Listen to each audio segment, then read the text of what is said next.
બિરસ્તો બનાવવા માટે અત્યારે ડુંગળી લઈ લીધી છે. મોટી સાઇઝની ડુંગળી લેવાની છે, જેથી કરીને બહુ ફાઇન બને. અને પછી એની સ્કિન રિમૂવ કરી લઈશું. બધાની સ્કિન રિમૂવ થઈ જાય પછી જે દાંડલાનો ભાગ હોય આગળનો ડુંગળીનો, એ આપણે રિમૂવ કરવાનો છે. આવી રીતના 2 ભાગ કરી લઈશું. અને પછી આપ જોઈ શકો છો ઉપરનો જે દાંડલા પાસેનો ભાગ હોય ને ઓનિયનનો, એ કટ કરી લેવાનો, જેથી કરીને બધી સ્લાઇસીસ અલગ પડી શકશે બહુ જ ઇઝીલી.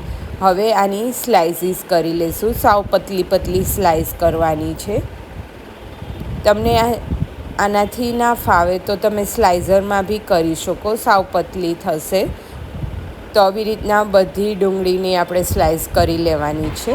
સ્લાઇસીસ થઈ જાય એટલે આવી રીતના તમે હાથ વડે જેને બહુ જ ઇઝીલીથી છૂટી પાડી શકશો. અત્યારે મારી પાસે મીડિયમ સાઇઝની હતી, પણ એકદમ મોટી સાઇઝની ઓનિયન હશે તો બહુ ફાઇન બનશે.